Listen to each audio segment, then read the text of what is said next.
SC लोगों के लिए 68 सीट रिजर्व है और एसटी लोगों के लिए जो है 16 सीट रिजर्व है। यानी टोटल मिला दिया जाए तो 84 सीटें जो है रिजर्व है, 84 सीटें रिजर्व है पूरा पश्चिम बंगाल विधानसभा सीट।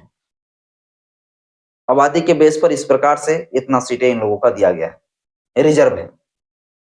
लेकिन सबसे बड़ी तो बात यह है कि भैया जिसका आबादी इतनी सारी हो, 50% से प्लस 51% के लिए एससी एसटी और माइनॉरिटी लोग हो जाते हैं ना, तो उन्हीं का सरकार वहां बनता, लेकिन नहीं बन पा रहा। वजह यह है कि भैया ऊपर से जो कंट्रोल करने वाले जो लोग हैं ना, वो पूरा कंट्रोल करके रखा इन लोगों को, और कंट्रोल एकदम मानसिक रूप में कर लिया भाई। और मानसिक एससी एसटी और माइनॉरिटियों का तब खुलेगा जब वहां पर कोई अम्बेडकरवादी नेता लोग पहुंचेंगे, दलितों का पिछड़ों का कोई ऐसा नेता पहुंचेंगे वहां जो पूरी तरीके से। सभी साथियों को जय भीम, जय संविधान। साथियों, आज के इस वीडियो में हम एक बेहद ही महत्वपूर्ण टॉपिक पर चर्चा करेंगे। जिस टॉपिक पर आज की इस वीडियो में हम बात करेंगे वो साथियों आप सुनकर जो है ना दंग रह जाएंगे, सोचने पर आपको मजबूर कर देगी। जिस राज्य में SC ST and OBC minority की आबादी लगभग 90% हो, जिस राज्य से संविधान निर्माता बाबा साहेब डॉक्टर भीमराव अंबेडकर जी संविधान सभा का चुनाव जीतकर संविधान सभा में गए हो, लेकिन उसी राज्य में बाबा साहब अंबेडकर जी का नाम तक लोग नहीं जानते। बाबा साहब अंबेडकर जी कौन है लोग पहचानते भी नहीं। यानी जिस राज्य में बाबा साहब अंबेडकर जी चुनाव जीत कर गए संविधान सभा में, उस राज्य के लोग अंबेडकर जी को पहचानने से इंकार कर देते हैं और वहां पर एससी एसटी माइनॉरिटी मिलकर सवर्णों की सरकार बना देते हैं। आज की इस वीडियो में साथियों में जिस बात को मैं बोलने वाला हूं बड़ा आश्चर्यजनक है। संविधान निर्माता जो इस आधुनिक युग का, आधुनिक भारत का निर्माता जननायक है, उन्हें लोग नहीं पहचानता है। जहां से अंबेडकर जी चुनाव जीत कर गए उन्हें लोग नहीं जानते। कभी जाइए जनाब, आप कभी मौका मिले तो आइए, जाइए आप पश्चिम बंगाल और पूछिए लोगों, नहीं बता पाएंगे अंबेडकर जी कौन। गिने चुने 1-2% होंगे, 100 में से 1-2 लोग होंगे जो अंबेडकर को जानते होंगे, वरना नहीं जानते होंगे। और वो लोग जानते होंगे अंबेडकर जी को 1-2 लोग जो हिंदी समझ पाते हैं। सारी चीजें बताऊंगा, बस इस वीडियो को धैर्यपूर्वक शुरू से अंत तक जरूर देखिएगा। वीडियो अच्छा लगे तो लाइक कर दीजिएगा, चैनल पहली बार आए चैनल को सब्सक्राइब कर लीजिएगा, बेल आइकन प्रेस करिएगा ताकि जब वीडियो करूं आपके पास नोटिफिकेशन समय समय पर पहुंचता रहे। साथियों, 7 मई 2026 तक, 7 मई 2026 तक जो है पश्चिम बंगाल का मुख्यमंत्री के पद में जो है ममता बनर्जी रहेंगे। इसके बाद जो है अगला मुख्यमंत्री कौन होगा, ये विधानसभा का चुनाव का रिजल्ट आएंगे, इसके बाद घोषित होगा, है ना। तो मुख्यमंत्री का पद जो है अभी वर्तमान में 7 मई 2026 तक रहने वाला है, 7 मई 2026 तक। इसीलिए ये अनुमान लगाया जा रहा है, ये संभावित डेट है कि मार्च से अप्रैल के बीच में जो है चुनाव जो है पूरी तरीके से चुनाव की तैयारियां जो है कर ली जाएगी पश्चिम बंगाल में। पश्चिम बंगाल की विधानसभा की क्या होने वाले हैं, विधानसभा की चुनाव होने वाले पश्चिम बंगाल में, विधानसभा की चुनाव होने वाले पश्चिम बंगाल में। पश्चिम बंगाल में मैं कुछ डेटा आप लोगों को बताना चाहता हूं कि पश्चिम बंगाल में अगर देखा जाए शेड्यूल कास्ट, तो इनकी आबादी जो है पश्चिम बंगाल में 24% है, 24% शेड्यूल कास्ट का। और अगर एसटी की आबादी अगर देखा जाए तो 6% है। और जो है माइनॉरिटी जो मुस्लिम है, इनकी आबादी जो है 27% है। आप सिर्फ इतना ही जोड़ दीजिए, कितना हो गया 57%। 57% जो है SC ST और माइनॉरिटी यानी मुस्लिम, ये 3 लोगों को मिलाकर जो है 57%, 57% आबादी SC ST माइनॉरिटी का, ये 3 लोगों का। और अगर ओबीसी को अगर यहां जोड़ दिया जाए तो ओबीसी की आबादी 17% है, जोड़ दीजिए कितना हो गया, लगभग 84-85%। 7 7 14, 5 1 6 7, मतलब लगभग हो जाएंगे 74-75, मतलब 80% लगभग। इतना परसेंट आबादी जो है, लगभग 80% आबादी जो है किसका है, SC ST और ओबीसी का, पश्चिम बंगाल में। लेकिन इतनी आबादी होने के बावजूद भी जो है सरकार में, मुख्यमंत्री के पद में कोई SC ST OBC नहीं जा पाए आज तक। सदियों से वहां पर सोनों के मुख्यमंत्री बनते जा रहे हैं, सदियों से। मैं सारा नाम बताऊंगा कि कौन कौन मुख्यमंत्री रहे पश्चिम बंगाल में, नहीं बन पा रहे।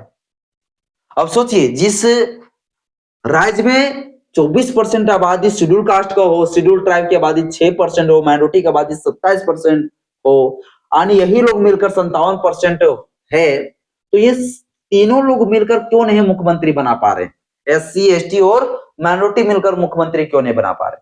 यानी जो 20% जो स्वर्ण है, इन्हीं के लोगों के हाथ में ये तय होता है, इन्हीं के अनुसार ये निर्धारित होता है कि पश्चिम बंगाल के मुख्यमंत्री कौन बनेंगे, जिनकी आबादी पूरा पश्चिम बंगाल में मात्र 20% हो, और इन्हीं से सारा चीजें तय होता है, 20% से भी कम है, और इन्हीं से सारा चीजें तय हो रही। पता है इसके पीछे वजह क्या है? जो विचारधारा है ना, जो अंबेडकर जी का जो विचारधारा है, वो विचारधारा, बहुजनों की जो विचारधारा है, वो विचारधारा आज तक जो है ना पश्चिम बंगाल में पहुंच ही नहीं सका, पश्चिम बंगाल में नहीं पहुंच सका। अंबेडकर जी को लोग जानते भी नहीं। आप बताइए, जिस पश्चिम बंगाल में, पश्चिम बंगाल का वो क्षेत्र जहां से अंबेडकर जी, जैसुर कुलना, ये क्षेत्र का नाम ही सुने होंगे है ना, जैसुर कुलना, यहां से अंबेडकर जी चुनाव जीतकर संविधान सभा में गए थे, संविधान सभा में गए थे, संविधान सभा में गए थे बाबा साहब अम्बेडकर जी चुनाव जीतकर, इसी पश्चिम बंगाल के जैसुर कुलना क्षेत्र से संविधान सभा में गए थे। और वहीं पर जो है बाबा साहब अम्बेडकर जी के लोग नहीं जानते, उसी पश्चिम बंगाल में। हालांकि ये जैसुर कुलना वर्तमान समय में चला गया बांग्लादेश में, बांग्लादेश में चला गया। जिस समय भारत का विभाजन हुआ था उस समय ये पाकिस्तान में था, बाद में ये कहां चला गया, बांग्लादेश में चले गए। जिस समय भारत में था ये जैसुर कुलना, उसी क्षेत्र से बाबा साहब अम्बेडकर जी चुनाव जीतकर जो है संविधान सभा में अम्बेडकर जी गए। और वहां के लोगों को अगर आप जाएंगे ना और पूछेंगे कि अम्बेडकर जी कौन है, जानते हैं क्या, बोलेंगे नहीं, अम्बेडकर जी को मैं नहीं जानता हूं। कौन है अम्बेडकर, कैसा अम्बेडकर, कहां का अम्बेडकर, आपसे उल्टा ऐसे पूछेंगे। अम्बेडकर जी को लोग जानते भी नहीं है जहां से अम्बेडकर जी चुनाव जीत कर जो गया। वहां के मुस्लिम आबादी, मुस्लिमों ने जो है अम्बेडकर जी को टिकट दिया, मुस्लिम लीगों ने टिकट दिया, जिसके माध्यम से अम्बेडकर जी संविधान सभा में चुनकर जीत, संविधान सभा का सदस्य के रूप में गए। अब वहां के मुस्लिम लोग भी अगर बोलेंगे कि अम्बेडकर जी के बारे में कितना नॉलेज है, कितना ज्ञान है, तो मुस्लिम लोग भी जो है नहीं जानते। ये बड़ा आश्चर्यजनक बात है, बड़ा ही मतलब सोचने पर मजबूर कर देने वाली बात है। जहां से अम्बेडकर जी चुनाव जीतकर संविधान सभा में गया हो और अम्बेडकर जी को वहां के लोग नहीं जानते।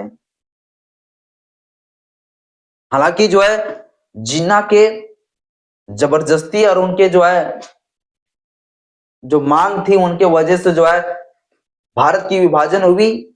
और जब भारत की विभाजन हुई तो ये जैसुर कुलना चला गया पाकिस्तान, तो अम्बेडकर जी इस संविधान सभा के क्षेत्र से जो है बाहर निकल गए।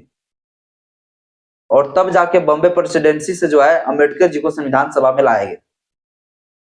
ये अलग बात है, लेकिन अम्बेडकर जी तो यहीं से पहले गए थे ना संविधान सभा में, लेकिन वहां के लोग जो है अम्बेडकर जी को नहीं जानते हैं। बड़ा दुखी वाली बात है। जिस जो है स्टेट में शेड्यूल कास्ट की आबादी इतना हो, एसटी की आबादी इतना हो, माइनॉरिटी की आबादी इतना हो, टोटल मिलाकर 57% आबादी सिर्फ एससी एसटी और माइनॉरिटी का हो, वहां पर सरकार नहीं बन पा रही भोजनों की, वहां पर माइनॉरिटी की सरकार नहीं बन पा रही। अगर पूरा पश्चिम बंगाल में देखा जाए तो सबसे ज्यादा आबादी मुसलमानों का है, लेकिन क्या अभी तक मुसलमानों का वहां मुख्यमंत्री बने हैं क्या? क्या मुस्लिम समुदाय के लोग वहां पर अभी तक जो है मंत्री के बड़े पदों में आ पाए हैं क्या? या फिर जो है शेड्यूल कास्ट के लोग आ पाए हैं क्या? सबसे ज्यादा आबादी वहां पर माइनॉरिटी की है, इसके बाद है शेड्यूल कास्ट का, इसके बाद किसी की आबादी वहां पर है। लेकिन बड़ा ही दुख लगता है कि अंबेडकर जी को भी लोग नहीं जानते और अंबेडकर जी का विचारधारा वहां पहुंचा ही नहीं। पूरा वहां पर जो है विधानसभा सीट के लिए जो है जो रिजर्व सीट है वो सॉरी 294 सीट टोटल है, जिसमें रिजर्व सीट जो है एससी लोगों के लिए और एसटी लोगों के लिए कितना कितना मैं थोड़ा बता देना चाहता हूँ। 68 सीट एससी लोगों के लिए 68 सीट रिजर्व है और एसटी लोगों के लिए जो है 16 सीट रिजर्व है, यानी टोटल मिला दिया जाए तो 84 सीटें जो है रिजर्व है, 84 सीटें रिजर्व है पूरा पश्चिम बंगाल विधानसभा सीट। आबादी के बेस पर इस प्रकार से इतना सीटें इन लोगों का दिया गया है, रिजर्व है। लेकिन सबसे बड़ी तो बात यह है कि भैया जिसका आबादी इतनी सारी हो, 50% से प्लस 51% के लिए एससी एसटी और माइनॉरिटी लोग हो जाते हैं ना, तो उन्हीं का सरकार वहां बनता, लेकिन नहीं बन पा रहा। वजह यह है कि भैया ऊपर से जो कंट्रोल करने वाले जो लोग हैं ना, वो पूरा कंट्रोल करके रखा इन लोगों को, और कंट्रोल एकदम मानसिक रूप में कर लिया भाई। और मानसिक एससी एसटी और माइनॉरिटी का तब खुलेगा जब वहां पर कोई अम्बेडकरवादी नेता लोग पहुंचेंगे, दलितों का पिछड़ों का कोई ऐसा नेता पहुंचेंगे वहां जो पूरी तरीके से अम्बेडकरवाद से विचारधारा से भरा हुआ। चाहे मायावती ले लीजिए, चाहे आप चंद्रशेखर जी को ले लीजिए, चाहे अखिलेश यादव ले लीजिए जो पिछड़ों की अम्बेडकर की बात करते हैं, ये सारे लोग वहां कभी पश्चिम बंगाल पहुंचा ही नहीं, कभी नहीं गया। और जब कभी गया भी तो उन लोगों ने कोशिश ही नहीं किया कि वहां पर अम्बेडकर जी का विचारधारा को पहुंचाया जाए, अम्बेडकर जी के बारे में लोगों को बताया जाए, बहुजनों की क्या विचारधारा है ये बताया जाए, किसी ने कोशिश ही नहीं की। मैं तमाम जो है बहुजन समाज के जो नेता है, लीडर है, जो संगठन वाले लोग हैं, उन लोगों से मैं कहना चाहता हूं, उन लोगों से मेरा अपील है कि जब भी कभी पश्चिम बंगाल आप लोग जाएं तो आप लोग जो है ना प्लीज वहां पर एक सभा रखें, सम्मेलन करें, और उस सभा और उस सम्मेलन में जो है एक ऐसे लोगों को साथ में रखें जो पश्चिम बंगाल का या स्थानीय लोग हों, जो लोग आपका हिंदी भाषण को, आपका हिंदी जो है भाषा को जो है बंगाली भाषा में कन्वर्ट करके लोगों को समझा सके। मतलब वहां पर अगर अंबेडकर जी की विचारधारा, अंबेडकर जी का जो बहुजनों का विचारधारा अगर पश्चिम बंगाल में नहीं पहुंचा तो इसके पीछे वजह यह है कि वहां के लोग हिंदी भाषा को समझ नहीं पाते। टीवी चैनलों, सोशल मीडिया में कहीं अगर कुछ बात चलते भी हैं बहुजनों की विचारधारा वाला, तो वहां के लोग समझ ही नहीं पाते, क्योंकि वहां के लोग बंगाली बोलते हैं, हिंदी नहीं समझ में आता है। तो तमाम जो बहुजनों का जो नेता है, लीडर है, उन लोगों से मेरा अपील है कि आप जो पश्चिम बंगाल पहुंचिए, पश्चिम बंगाल पहुंचकर आप सभा सम्मेलन करिए, वहां पर जो है कुछ अपने schedule caste and schedule tribe के कुछ नेताओं को पकड़िए, जो लोग हिंदी भी अच्छा से समझता हो और बंगाली अच्छा खासा बोल लेता हो, और उनके माध्यम से जो है आप जो है वहां पर सभा सम्मेलन करिए। आप जब हिंदी भाषा में कोई स्पीच देंगे तो उसी हिंदी भाषा को जो वहां पर दोहराएंगे जो बंगाली व्यक्ति रहेंगे शेड्यूल कास्ट का, और जब इस प्रकार से आप वो दोहराएंगे, जब लोगों के बीच में आपकी बात को वहां पर पहुंचाएंगे, तो धीरे धीरे बाबा अम्बेडकर जी को लोग वहां जानना शुरू कर देंगे, अम्बेडकर जी का बहुजनों का जो विचारधारा है ये जानना शुरू कर देंगे। तो अम्बेडकर जी को अगर वहां पे लोग नहीं जान रहे, अम्बेडकर जी को अगर वहां नहीं पहचान रहे पश्चिम बंगाल में, इसका सबसे बड़ा दोषी, सबसे बड़ा गुनहगार कोई और नहीं बल्कि तमाम जो दलितों का बड़े बड़े जो नेता है, उन नेताओं का ही वजह है, उन्हीं लोगों के कारण से जो है लोग वहां पर अम्बेडकर जी को नहीं जान पा रहे, क्योंकि वहां पहुंचते ही नहीं। और जब पहुंचते हैं तो कुछ वैसा सभा सम्मेलन इस थियोरेटिकल दिमाग से, इस प्रकार से कुछ जो है मैंने बताया वैसा कभी प्रयास करता ही नहीं, और वैसा अगर करेंगे तो वहां के लोग भी जो है अम्बेडकर जी को जाने लगेंगे, बहुजनों को विचारधारा समझ जाएंगे, और जो वहां की जो सरकार जो बनती है सवर्णों की सरकार, वो सरकार बनना वहां बंद हो जाएगी।